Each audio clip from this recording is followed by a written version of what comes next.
Di sebuah kampung sederhana, hiduplah seorang anak bungsu yang sedang bermain dengan kupu-kupu.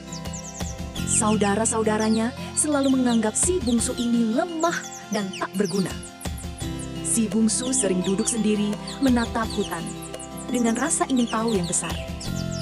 Tetapi, entah kenapa, tiba-tiba ia memutuskan untuk masuk sendirian ke dalam hutan. Suatu malam, saat dia sedang melihat hutan, tiba-tiba angin berdesir. Dia mendengar seperti ada yang memanggilnya. Anakku, kemarilah. Rasa penasaran muncul, jantungnya berdegup kencang, namun ia memutuskan turun dan masuk ke hutan. Rasa penasaran itu yang membuat ia berani untuk sendirian masuk ke dalam hutan dengan obor yang terang menyala. Tiba-tiba, terlihat di kejauhan kilauan berwarna-warni. Itu ada di balik pepohonan, tidak jauh di sana. Ternyata, kilauan itu datang dari lubang sebuah pohon yang sangat besar. Di dalamnya ada seperti pintu yang bercahaya. Ia berusaha melihat dari kejauhan ke dalam lubang itu. Sesuatu terlihat menarik sekali di dalamnya. Ternyata di dalamnya ada dunia yang baru, dunia yang terlihat penuh keajaiban, sungguh menyenangkan. Dari dalam lubang pohon itu muncullah seekor ular raksasa, bergerak dan berputar sangat indah, dengan sisik bercahaya pelangi. Si bungsu mendekat tanpa rasa takut, karena hati si bungsu ini sangat baik. Ular ajaib itu bisa merasakannya.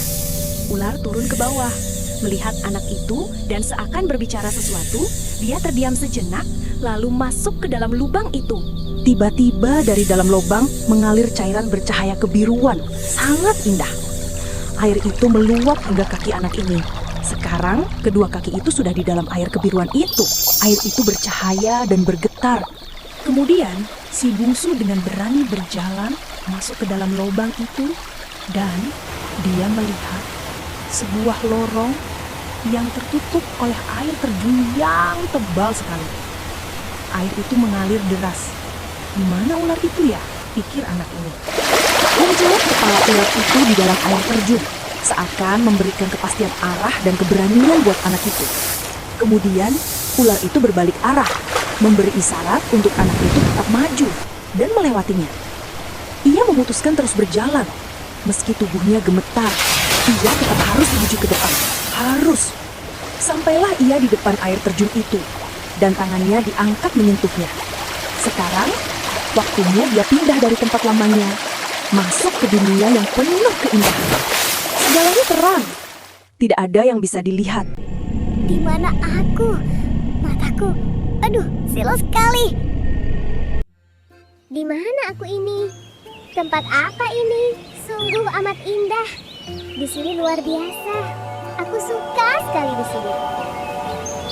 Ternyata tempat ini benar-benar indah. Dunia yang benar-benar luar biasa. Anak itu sangat bergembira hingga melompat-lompat kegirangan. Awalnya, semua binatang itu melihat ketakutan. Kemudian, binatang-binatang berwarna-warni menatap anak itu kebingungan dan hanya terdiam. Mereka akhirnya bersama-sama menemani anak bungsu itu berjalan ke depan. Akhirnya anak itu berlari kegirangan, menemukan sungai yang indah sekali. Asik, jernih dan segar sekali. Sampailah mereka di sebuah sungai yang besar sekali, jernih dan banyak sekali ikan-ikan kecil yang lucu di sana. Sinar muncul ke atas dari dalam air dan membuat air yang bergejolak. Sesudah itu, dari dalam air itu juga keluarlah si ular pelangi. Ular pelangi seperti mengajak bersama dia untuk masuk ke dalam sungai itu. Percaya saja, kata ular itu. Tubuh ular lalu bergoncang. Gelembung air mulai keluar dari dalam air, kemudian mulutnya mengambil bola yang berwarna biru itu. Bola itu terlihat dengan sekuat tenaga, seakan didorong agar gelembung bola biru itu bisa sampai ke arah si anak. Gelembung dan anak itu tiba-tiba masuk ke dalam sungai cepat sekali.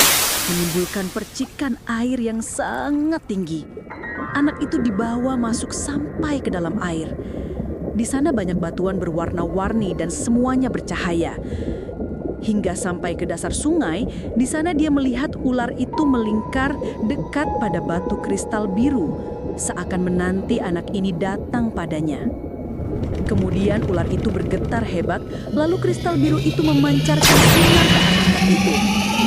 Sungguh amat terang, mendorong anak ini ke atas. Sinarnya menembus permukaan air sampai ke angkasa. Anak ini di dalam gelembung menjadi bersinar dengan sangat terangnya. Seluruh tubuhnya seperti memancarkan energi listrik kebiruan. Lalu gelembung ini pergi dan anak ini bisa keluar dari air dan berdiri di atas tanah penuh dengan cahaya kebiruan di seluruh badannya. Ular muncul di permukaan air, terlihat seperti berpamitan kepada anak itu, lalu dia hilang di dalam cahaya yang bersinar sangat terang. Lalu anak ini pulang, masuk ke dalam gua bersinar itu dengan langkah gagah, penuh sinar kebiruan yang sangat keren. Lalu, tiba-tiba ia melihat, ternyata ia keluar lagi dari pohon berlobang itu. Ia berbalik arah dan melihat, ternyata lubang itu mulai tertutup oleh asap ungu yang sangat banyak. Dan lihat, lubang itu ternyata tertutup. Tidak ada lagi cara anak itu bisa kembali ke dunia baru tadi. Dengan langkah tegap yang belum pernah ia miliki, ia jalan pulang, kembali ke rumahnya. Banyak cerita yang ingin ia ceritakan ke kakaknya. Sampai di dalam rumah, ia melihat ternyata beberapa orang jahat sedang merampok rumahnya dan melukai kedua kakaknya. Anak bungsu ini dihampiri oleh salah satu perampok dan anak ini menyerangnya dengan kuasa listrik dari tangannya. Temannya lari. Anak itu dan kedua kakaknya berangkulan. Tatapan mata kakaknya sekarang menjadi berbeda. Dulu yang pernah dianggap tak berguna, kini jadi harapan. Sejak hari itu, cerita si bungsu dan ular pelangi diwariskan turun-temurun, menjadi contoh anak-anak untuk berhati baik dan berani. Like and subscribe for each you. Like and subscribe.